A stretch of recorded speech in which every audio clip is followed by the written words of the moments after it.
In this video, we'll go over the ways to get power, water, and food in State of Decay 2.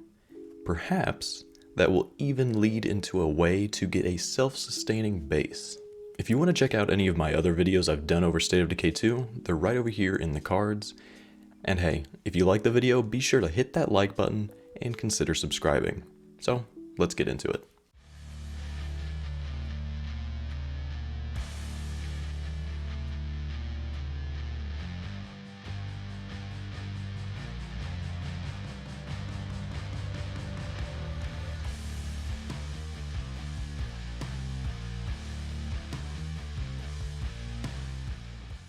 So to start, we'll go over power and some of the ways that you can go about getting that.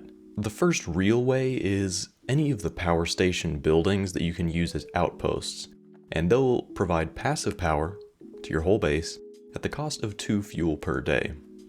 And then generally the other option that people usually start with are the portable generator mods, which you can put on a facility. When you activate it, it'll give that facility power.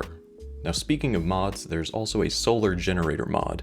This one can be crafted at a level 3 workshop by someone with the electronics skill. And the electronics skill is the upgraded version of computers. The solar generator mod will provide power passively to that facility. The generator facility is another option, which once you build it, you can activate it to provide power to your whole community for a short amount of time. The second level is going to reduce the amount of fuel that it costs to run. And the third level is going to get it to run silently, so no more noise generation. Now a better version of this facility is the solar array. This one provides passive power to the whole facility silently, but it does require the electricity skill to build it. Now while all of those are good options, the absolute best way to get both power and water is the legacy boon from the builder, where you just passively have power and water all the time. And then moving on to getting water, it's really the same thing. To start it out, you can get water towers and stuff out in the field, make those an outpost, and get passive water generation at the cost of fuel. And just like the generator, the rain collector is the base level water generation facility that you can go to, which once activated provides water to all of your community. Now one thing that you can do with this, or even with the like a water tower or something like that, is if you have water cooler mods, if you install those in a facility, then once you run your rain collector or you have your passive water tower water coming in, those water coolers will be filled. And as long as you keep that water cooler as the mod in that facility, it will then have water, and then you don't have to run water again. So what you can do is literally build the rain collector facility, put water coolers in whatever facilities you need water, run it, get those filled, and then remove the rain collector facility and keep water in whichever places you have water coolers. And then the better version of the rain collector would be the still. Now that one is going to basically do the same stuff, but with some added functionality. You can make fuel and stuff like that. You have a little bit more of a morale bonus. The only thing with this one is that you're going to need chemistry on one of your survivors to actually build it. And just like with power, that legacy boon from the builder, that is the best way to get passive water and power at the same time, all the time, no penalties. Moving over to food, we're going to start it the same way.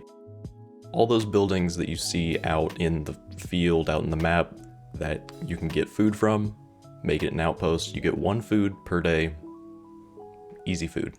In terms of base facilities, you can build a garden in a small slot, which will provide you 1 food per day at base level. At level 2, they'll give you 2 food, but they do require water, and if you lose water, once they're already upgraded, it's going to go back down and only give you 1 food per day. At level 3, they will give you 3 food per day at the cost of more noise and 1 material per day. These require the agriculture skill on one of your survivors to build and water, and just like with level 2, if you lose water, it's going to go back down to just that 1 food per day. The next type of facility that you can build for food is the farm. Now that has to be built on a large lot, and it'll give you 2 food per day at level 1 at the cost of 1 material. Then whenever you upgrade it to level 2, you're going to get 3 food per day at the cost of 1 material per day. And of course it requires water. If you lose water, reduces the yield back to level 1. At level 3, they provide 4 food per day at the cost of 1 material per day, and requires water and the agriculture skill to build.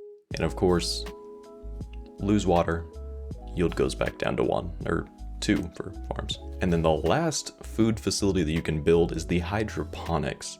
Now this one is special for a few different reasons. The first being that you can do it outdoors or indoors, so that's always a cool thing. And it is built in small slots. Now these are basically level 3 gardens that you just get right off the bat, all the way upgraded. They provide 3 food per day at the cost of 1 material per day, and require both constant water and power. So once you get that legacy boon and you've got just passive water and power forever and don't have any drawbacks, then you can start going with hydroponics, and it's a very good value way to go about generating food. Now to build them, you'll also need somebody that has the utilities skill, but it's not that hard of a skill to get on somebody, so shouldn't be too big of an issue there. Of course, one thing to keep in mind with any of the food generating facilities is that there is a toggle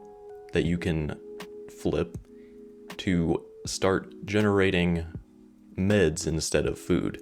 So you can try to get self-sustaining on both areas just with these farms. So overall, generally a pretty easy way to get self-sustaining bases is going to be to get the legacy boon to just provide passive power and water, and then build farms, gardens, hydroponics, whatever you can make happen at the time to start generating food and meds to get both of those going.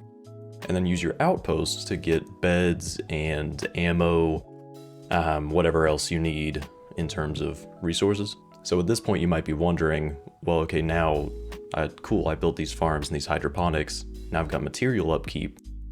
I can't get enough outposts to balance that out. Well, the staging area is what you build for that. So the staging area is going to take all of those material costs and just get rid of them. So no more material cost, you just get a bunch of food, a bunch of meds. So that's generally the way that you would go about trying to build a self-sustaining base. But yeah, that is about it that I have for this video. So if you like the video, be sure to like, subscribe, and comment with what game you'd like me to cover next. And if you want to hit up that Patreon, support the channel, link is down in the description below.